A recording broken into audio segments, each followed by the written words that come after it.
Buenas noches, chicos, ¿me escuchan? Noches, doctor. Sí, Sí, doctor, buenas noches. ¿Logran ver la pantalla? sí, doctor. Sí. Ya. Vamos a esperar que un minuto más y que entren más personas y empezamos, ¿ya? Sí, doctor.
Ya, chicos, ahora sí vamos a empezar, ¿ya?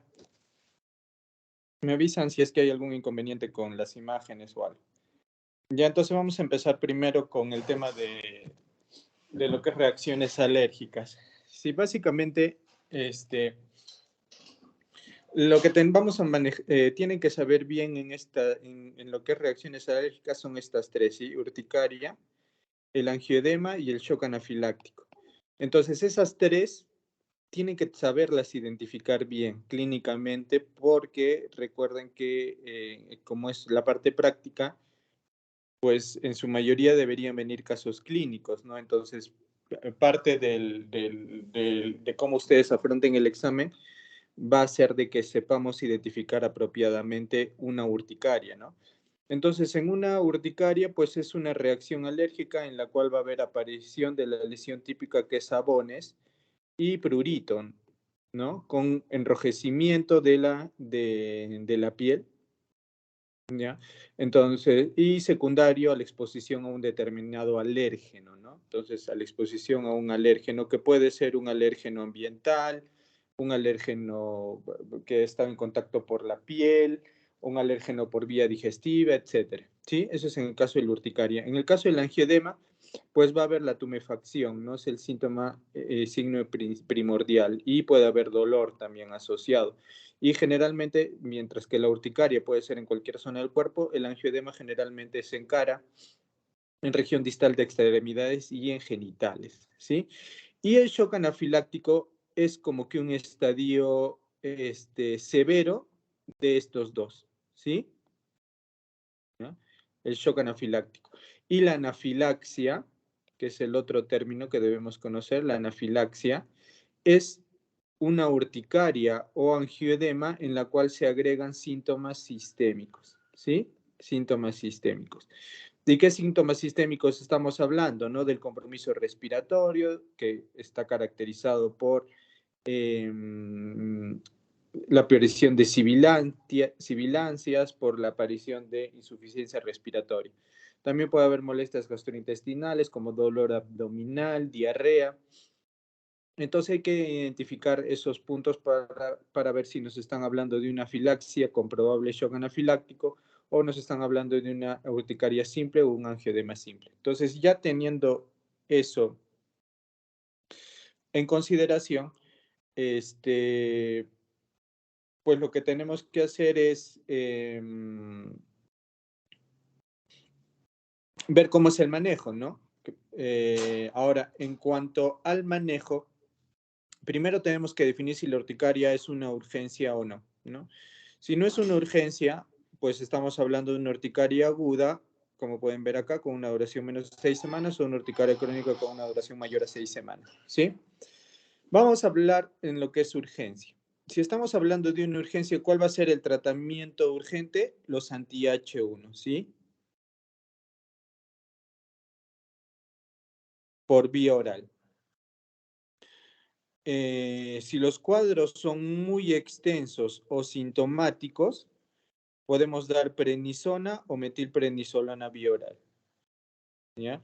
Y generalmente la dosis que figura acá es la dosis de prednisona, ¿no? Que es con lo que debería irse el paciente, 0.5 a máximo 1 miligramos por kilo día durante 5 días, ¿ya? Ahora, si estamos ante una urticaria aguda, que es una duración menos de 6 semanas, hay que dar también anti-H1 no sedantes, un comprimido al día por vía oral durante al menos 15 a 20 días, ¿no? Y en el casos agudos, 15 a 20 días en casos agudos y meses y años en crónicos, ¿sí? Y cuando hay una exacerbación, se puede agregar un curso corto de prednisolona o prednisona a la misma dosis que figura aquí, ¿sí? 0.5 miligramos. Ahora, digamos, para hacer un resumen, tenemos esto, ¿no? En el caso de una urticaria aguda, pues lo que vamos a hacer es antihistamínicos inicialmente, ¿sí? Antihistamínicos, ¿ya? Y corticoides en caso de mayor intensidad del cuadro o presencia de angioedema. Entonces, si yo regreso aquí, voy a ver que cuando esté ante una urticaria, de preferencia solo voy a utilizar antihistamínicos, ¿sí? ¿Y de qué va a depender el uso de oral o intravenoso o intramuscular? De la gravedad del episodio. Ahora, ¿y los corticoides en qué casos vamos a utilizarlos? Cuando haya presencia de angioedema, ¿sí? Ahora, ¿qué hacer? O mejor dicho, en una urticaria sencilla, ¿no? en la cual solamente hay un compromiso a nivel de la piel, con lo que les he dicho, ¿ameritaría el tratamiento con corticoides? Pues la respuesta sería no, ¿no? No deberíamos manejarlo de esa manera. Solo deberíamos manejar con antihistamínicos, ¿no? Y dentro de los antihistamínicos, los de primera generación, que es la clorfenamina, es el que deberíamos manejar cuando utilizamos endovenoso o intramuscular. Y cuando vamos a utilizar oral, ya entrarían los de segunda generación, ¿no? Que aquí tenemos a a ver un ratito, tenemos a cetiricina, tenemos a loratadina, ¿no? Fexofenadina por ahí, fenadina, ¿sí? ¿No? La diferencia de estos es que no provocan tanta somnolencia, ¿no? Como los de, estos son menos somnolencia. Pero potencia, estos son un poquito más potentes, ¿no? Entonces, para casos severos, pues preferimos los de primera generación. Y ya para casos, digamos, más leves, utilizamos los de segunda generación orales, ¿sí? Ahora, si más bien nosotros estamos ante un cuadro de angioedema, ¿qué utilizaremos? Pues corticoides más antihistamínicos endovenosos, ¿sí? Endovenosos. Ahora, adrenalina se puede utilizar en el caso de una urticaria aguda, pues cuando estemos ante una anafilaxia, ¿sí? ¿Y qué es una anafilaxia? Pues lo que dice acá, afectación de 2 o más órganos debe emplearse precozmente, ¿no? La anafilaxia basta es el compromiso de un órgano. Entonces, si hay compromiso, una anafilaxia con un compromiso de un solo órgano, ¿qué tratamiento será? Pues regreso aquí. Corticoides más antihistamínicos. Pero si ya hay afectación de 2 o más órganos, el tratamiento sería adrenalina, ¿sí? Ahora, ¿se utilizará broncodilatadores, expansores del plasma, soporte vital? Sí, ¿no? Si hay síntomas bronquiales y si hay shock presente, ¿no? Si el paciente tuviera sibilantes o si el paciente ya está en un shock, tenemos que utilizar expansores del plasma, ¿no? Suero fisiológico, etc. Ahora, en el caso de una urticaria crónica, pues, ¿qué hacemos? No podemos dar corticoides orales a dosis bajas, estamos hablando de 0.5 miligramos por kilo de prednisona.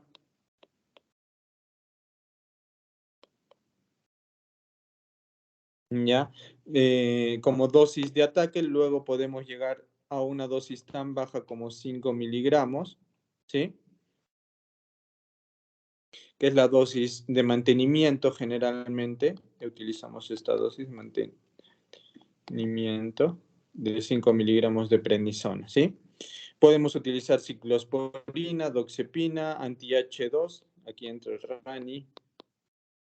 ranitidina, o malizumab, que utilizamos en casos de asma, sulfasalacina, metrotexate, plasmaféresis.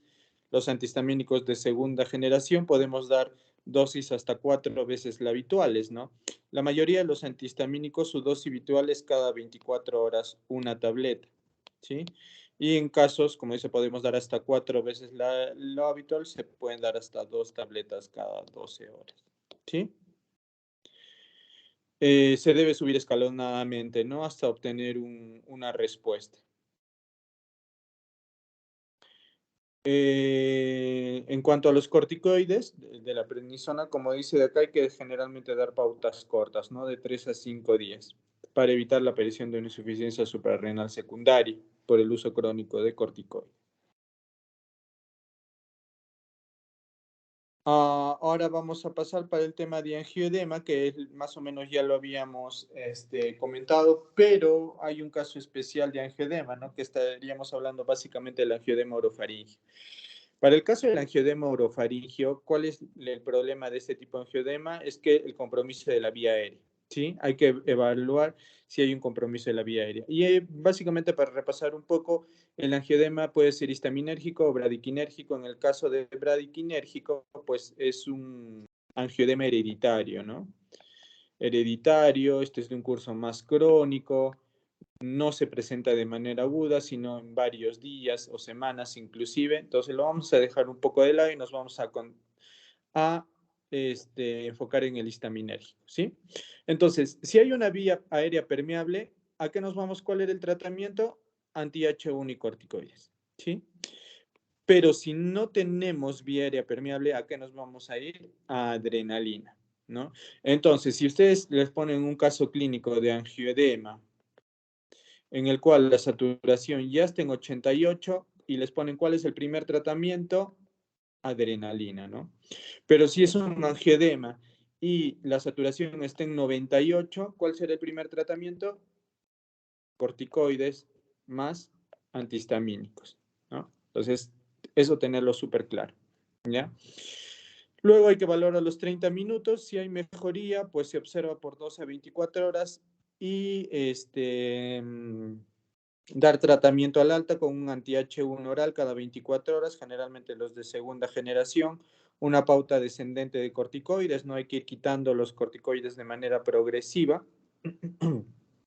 Como podemos ver aquí en el cuadro, si bien es cierto, acá dice dexclorfeniramina de 5 miligramos, en nuestro medio el que se usa es clorfenamina de 10 miligramos endovenoso, ¿sí? De 10 miligramos. Metilprednisolona, que se utiliza poco porque no está muy disponible. Aquí utilizamos nosotros hidrocortisona, ¿no? Hidrocortisona. La dosis que utilizamos de hidrocortisona generalmente es entre 100 a 250 miligramos. ¿Ya? Luego acá está la dosis de adrenalina, ¿no? Que podemos utilizar. ¿Ya? Luego, en el caso de un angioedema periférico, ¿no? Que no hay un compromiso, bueno, otra vez separamos histaminérgico, bradicinérgico, lo vamos a separar a un lado, nos vamos a quedar con el histaminérgico, quedamos antihistamínicos y corticoides, ¿no? Si hay mejoría, observamos de 2 a 6 horas y alta. Si no hay mejoría, repetimos nuevamente una dosis de corticoides y antihistamínicos y ingresamos al manejo, ¿no? Luego continuamos con el diagnóstico del alta. Ahora vamos a ir a la que ya es una reacción anafiláctica, un shock anafiláctico, ¿sí? En este caso, ¿qué tenemos que hacer? Un decúbito supino, valorar la permeabilidad de la vía aérea, respiración, estado circulatorio, el ABCDE que ya conocemos, y damos adrenalina, ¿sí? A una dosis pediátrica de 0.01 miligramos por kilo, máximo 0.3, y en el caso del adulto, no se olviden 0.5 miligramos de adrenalina. Y es el tratamiento inicial para las reacciones anafilácticas, sobre todo de shock anafiláctico, ¿sí? Tenemos que valorar intubación, traqueotomía o cricotiroiditomía, ventilación mecánica, si hay un marcado compromiso respiratorio, hay que estabilizar la vía aérea, hay que dar oxígeno alto flujo, asegurar accesos venosos, reponer fluidos, monitorizar las funciones vitales, hay que dar salbutamol inhalado o nebulizado si es que hubiera o no broncoespasmo, no para todos los casos. Si es un caso de shock anafiláctico en el cual no me mencionan que el murmullo vesicular pasa bien, pues no tiene ningún uso, ¿no? Independientemente del uso de adrenalina, también tengo que utilizar antihistamínicos y también tengo que utilizar corticoides, ¿sí? Ahora, si tenemos unos síntomas refractarios, o sea, la paciente no responde al uso de adrenalina, ojo, esto de preferencia la adrenalina se utiliza vía intramuscular. La subcutánea ya está muy dejada de lado y para la vía endovenosa pues tenemos el problema de que la vía endovenosa para uso de adrenalina necesita un monitoreo que muchas veces no lo vamos a tener cuando estemos ante un cuadro de urgencia, ¿sí? Ahora, repetimos la dosis de adrenalina en caso de síntomas refractarios cada 5 a 15 minutos. ¿Sí? Podemos dar glucagón, atropina u otros vasopresores como dopamina y noradrenalina. ¿Sí? Si hay mejoría, el paciente tiene que estar en observación, hay que considerar prescribirle un autoinyector de adrenalina, darle corticoides y antihistamínicos por 3 días, evitar el alérgeno y derivar a un alergólogo. ¿Ya? Ahora, en cuanto a la escala modificada vamos a hablar de lo que es pancreatitis, ya que sería el siguiente tema. En cuanto a la pancreatitis, pues les he querido colocar esta imagen de la escala de Marshall, ¿no? Que nos va a ayudar a definir si es una pancreatitis aguda leve, moderadamente severa o severa, ¿no? En virtud, como pueden ver, una puntuación de 2 o mayor predice la presencia de fallo orgánico, ¿ya? Y bueno, las complicaciones locales y sistémicas, ¿no? de la pancreatitis. Y tenemos las 4, ¿no? Para que no se olviden. La colección peripancreática aguda. Espérenme un cinquito.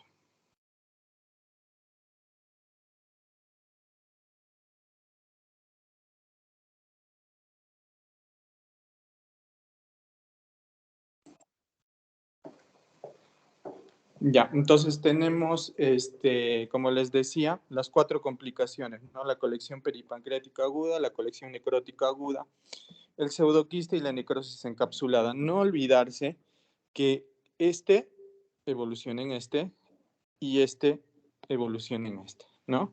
Y sepan bien las características de cada uno. Y la otra cosa muy importante es que estos no se trata, generalmente de urgencia, ¿no? Si no se espera, ¿no?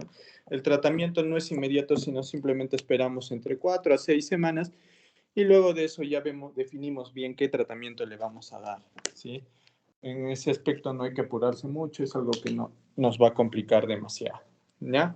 Ahora, ahí tenemos un algoritmo del diagnóstico de tratamiento de pancreatitis aguda grave, ¿sí?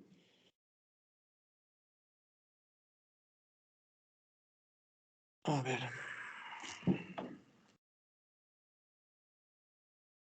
Entonces hay que hacer unos exámenes de laboratorio, ¿no? Como hemograma, PCR, amilasa, lipasa, función hepática, función renal, medio interno, no estamos hablando de acá de un AGA. Ecografía abdominal y una radiografía abdominal que ya se está dejando mucho de lado este tema. Entonces, si con la sospecha clínica y todo esto tenemos un diagnóstico probable, tenemos que valorar los parámetros clínicos de gravedad, ¿no? Y dentro de ahí tenemos, pues, los que ya hemos mencionado, los que ya saben ustedes, ¿no? Tenemos BISAP, el Marshall que les acabo de decir, tenemos Ramson, tenemos Apache, un montón tenemos, ¿no? Tenemos el score de severidad el score tomográfico de Baltasar, varios, ¿sí? Que están aquí, ¿no? En los parámetros radiológicos de gravedad estableceremos. Entonces, en virtud de eso, nosotros definiremos si es una pancreatitis grave. Si es una pancreatitis grave, tiene que entrar a UCI, ¿sí? Tenemos que hacer una hidratación. Más o menos, por ejemplo, lo que dice aquí es 3 litros por metro cuadrado por día o 1 mililitro kilo hora. Sí, hay que hacer una protección gástrica con ranitidina o omeprazol, analgesia con meperidina, lo que dice acá esta guía, uso de antibióticos, pero no usar de forma profiláctica, solamente si hay datos de CIRS, ¿no? Que ustedes ya saben cuáles son los 4 parámetros de CIRS, o un PCR mayor a 120. El inicio de antibióticos se prefiere carbapenémicos por 15 días, ¿sí? En el caso de que yo vaya a utilizarlo porque la sospecha de infección sea muy alta. Y luego el manejo nutricional. Si hay una vía digestiva funcional, hay que dar una sonda transpilórica y se inicia alimentos entre las 24 a 48 horas iniciales, ¿sí? Lo que viene a continuación es los puntos importantes de la guía china para manejo de pancreatitis. ¿sí? Entonces, tiene que saber que para una pancreatitis tenemos que incluir estas cosas principales, ¿sí? La resucitación de fluidos, la analgesia, el soporte nutricional y el tratamiento de la etiología y de las complicaciones, ¿sí? Entonces, por ejemplo, la etiología, ¿no? Una de las principales etiologías en nuestro medio, ¿cuál es? Es obstructiva, ¿no? Por un coledocolitiasis, que tiene su origen en una colelitiasis. Entonces, el tratamiento final de ese paciente es hacerle una colecistectomía, ¿no? Entonces, a eso se refiere este punto. Entonces, vamos a ir manejando uno. ¿Qué recomienda la guía china, por ejemplo, al respecto de la resucitación de fluidos? Porque como les dije en las prácticas, esto pues hay miles de artículos en los cuales hablan mucho del lactato de Ringer, que es muy superior. Hay otros que dicen que no, que la solución suero fisiológico sigue siendo de primera línea, ¿sí?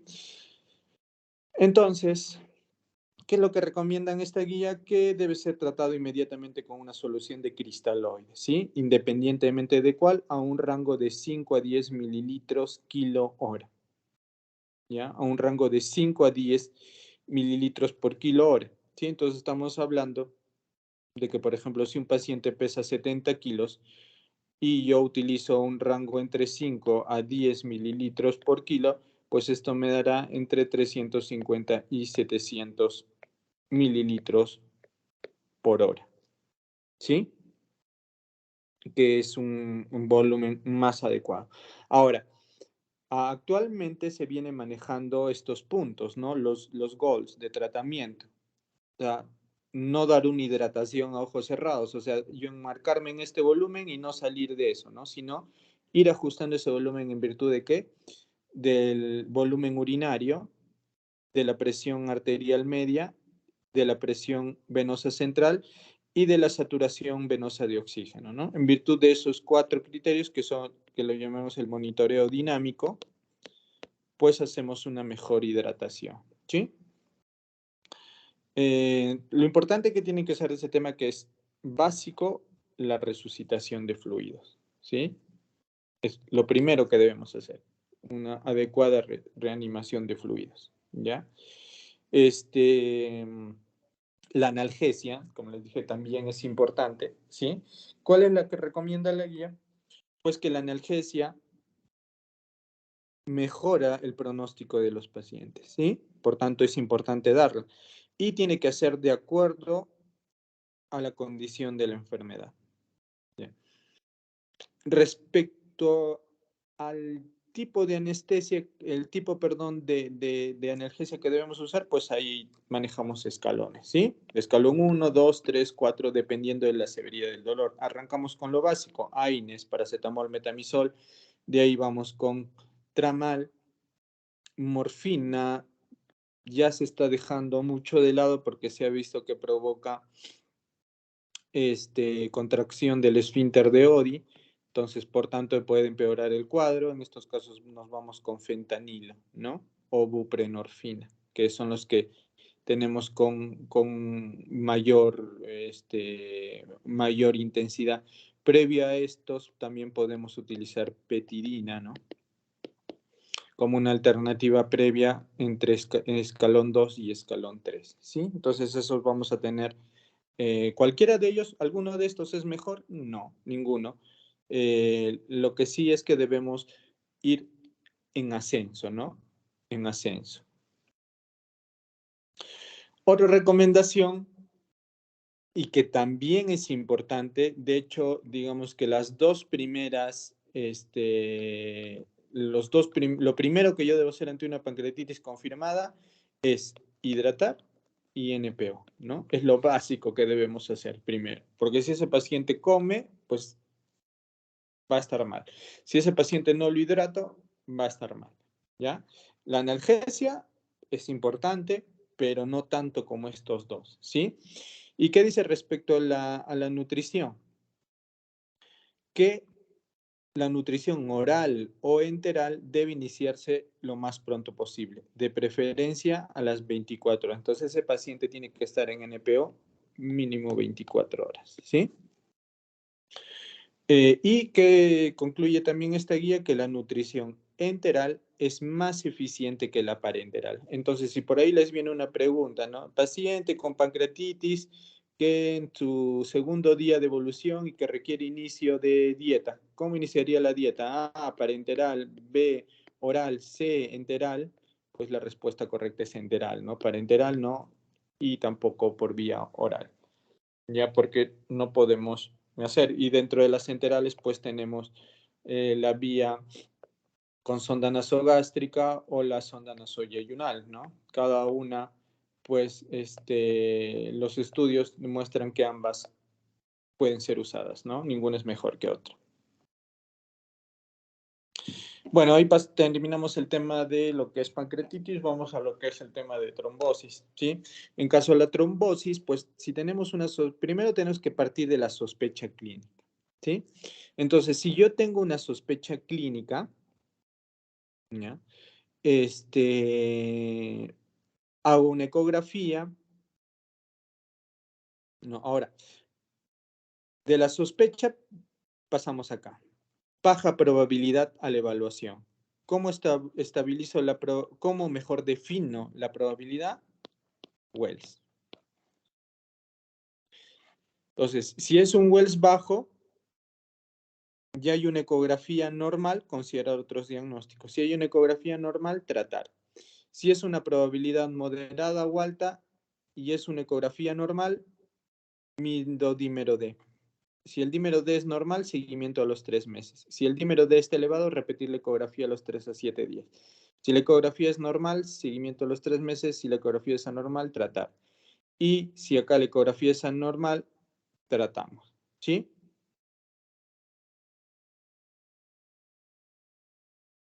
Ahora vamos a lo que nos interesa, que es el tratamiento. ¿Ya? Entonces, si yo tengo una sospecha de trombosis venosa profunda, baja o alta intermedia, la vamos a dividir así. ¿Sí? Una vez que tengo esta definición, tengo que ver si no existen contraindicaciones para el tratamiento anticoagulante, sea el que yo vaya a elegir, ¿no? Por ejemplo, ¿no? Si es gestante, no usaré warfarina, ¿no? Si es un paciente con enfermedad renal crónica en estadio clínico 5, no heparina de bajo peso molecular, ¿ya? Entonces tengo que ver si está contraindicado el tratamiento anticoagulante que yo le voy a proponer, ¿no? Si no está contraindicado, puedo empezar con heparinas de bajo peso molecular, la primera de elección, heparina no fraccionada, fondaparinux o anticoagulantes orales, ¿sí? ¿Iniciaré con warfarina? Nunca inicio con warfarina. ¿Por qué? Porque no actúa inmediatamente, ¿sí? Si tengo una TBP ya confirmada, tengo que ver si está presente una extensa trombosis proximal, ¿ya? Si sí está y está contraindicado el tratamiento anticoagulante, puedo colocar un filtro de cava inferior. Si no, pues continúo con mi tratamiento, ¿ya? ¿Cuánto es el tratamiento? Entre 3 a 6 meses, ¿sí? No se olviden.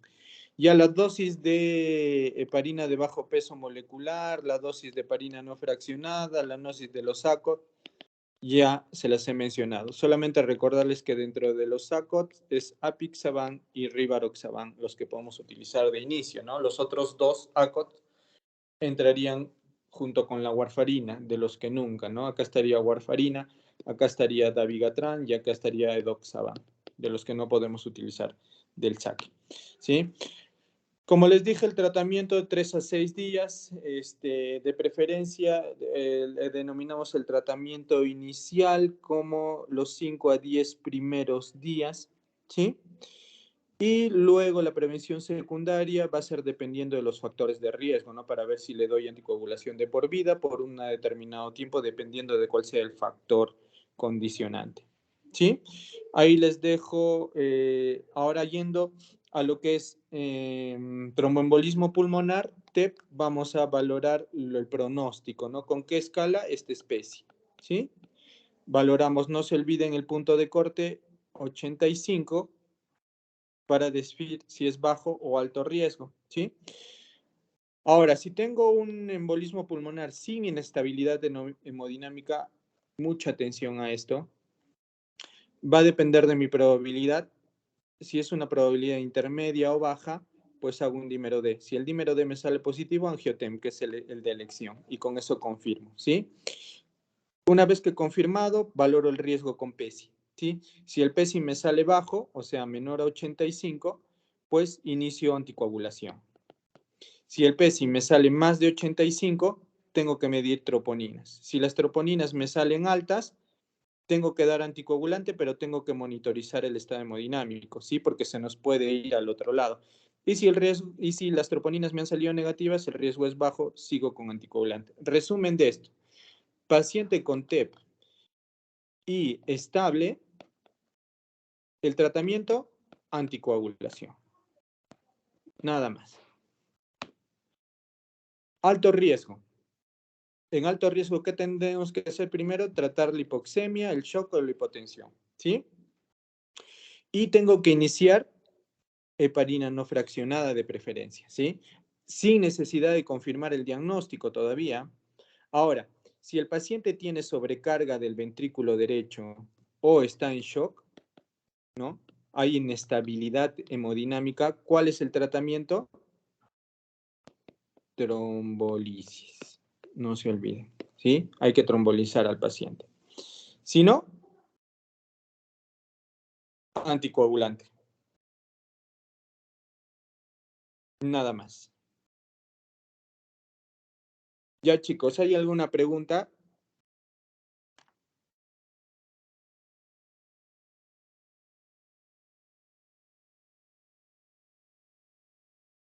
Doctor, ¿cuándo uso trombolíticos? Ya, mira, vamos a escribirles acá. ¿Cuándo usar trombolíticos? ¿Ya? Ya. Trombolíticos voy a utilizar en inestabilidad hemodinámica. Voy a utilizar cuando hay signos de sobrecarga del ventrículo derecho y en un caso muy puntual de TBP, en flegmasia cerulear dolens. El resto de casos, esto es TEP, el resto de casos solamente anticoagulación. ¿Sí? Entonces, la pregunta es terapéutica. El examen, mejor dicho, es terapéutico. Que sepan bien esto, ya solamente tienen que repasar un poco de algunos detalles de algunos anticoagulantes, nada más. Pero básicamente tienen que tener bien en consideración este tema. ¿Sí? ¿Alguna otra pregunta?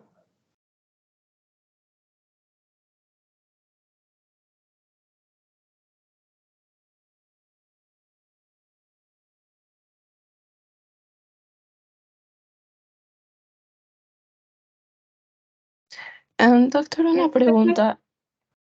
Ujú. En el caso de TEP, cuando es leve o moderado, ¿se inicia con enoxa?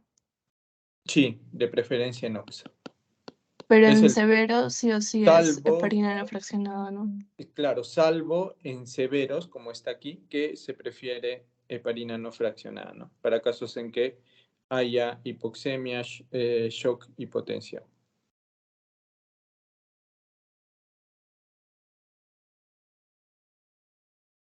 No se olviden las Doctor, dosis de Noxa, ¿no? 1 miligramo por kilo cada 12 horas. Es importante también. doctor, ¿podría repetir cuándo se usan heparinas no fraccionadas? Eh, aquí.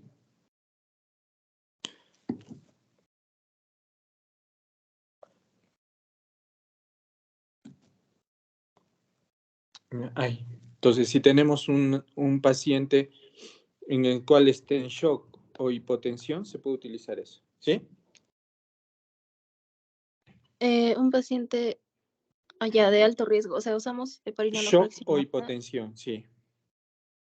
o trombolizar? Ambos, es trombolisis más anticoagulación. Ah, ya. Ya entendí, Ujú. gracias.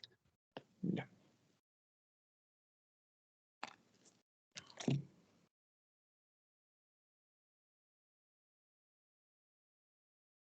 Chicos, no se olviden también, algo que no les he mencionado, pero ustedes tienen que repasarlo, cómo monitorear cada uno de los anticoagulantes. Monitoreo de los anticoagulantes, ¿no? Del INR, con TPT, ese tipo de cosas. No se olviden también sus antídotos, por si acaso. No se olviden de las dosis, ¿sí? De los anticoagulantes, de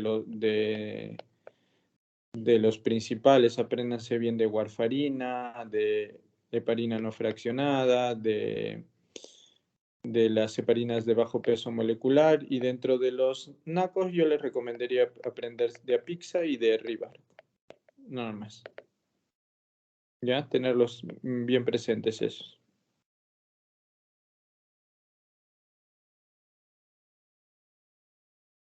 ¿Alguna otra duda? Doctor, Sí. esto más en cuanto a intoxicaciones.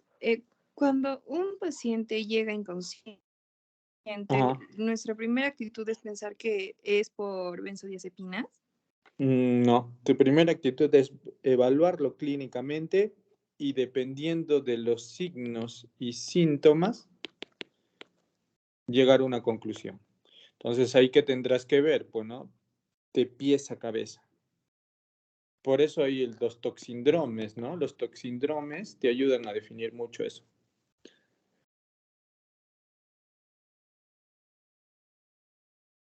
O sea, eso del flumazemil por de una ampolla, esperar 1 minuto, 2 minutos.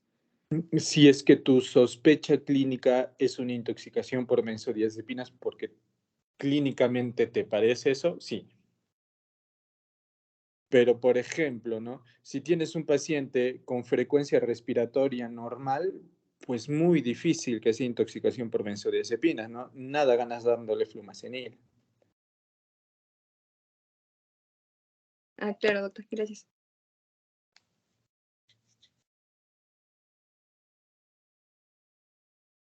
¿Alguna otra pregunta?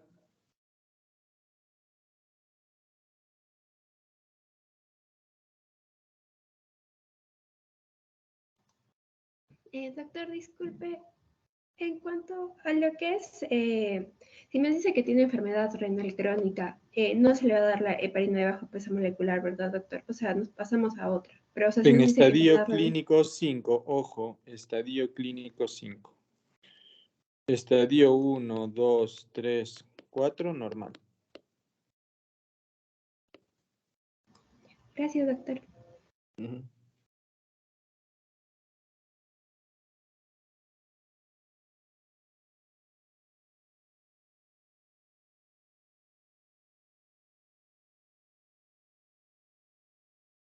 ¿Alguien más?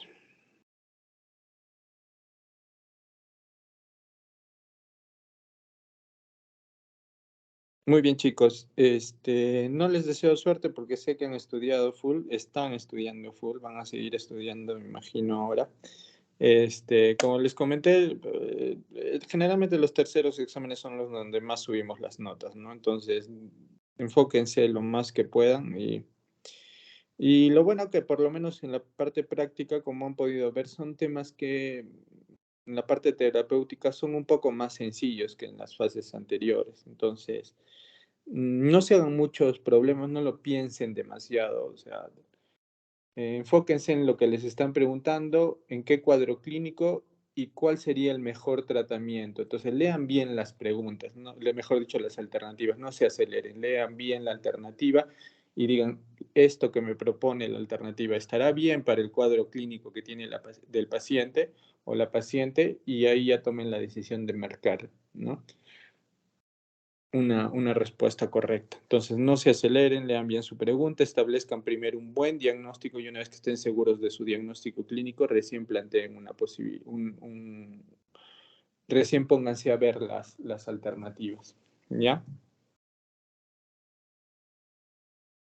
Entonces, nos vemos mañana a las 5 de la tarde, si no me equivoco, empieza el examen. ¿Ya?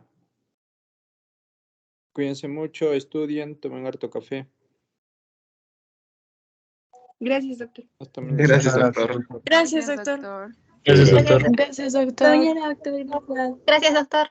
Hasta luego, doctor.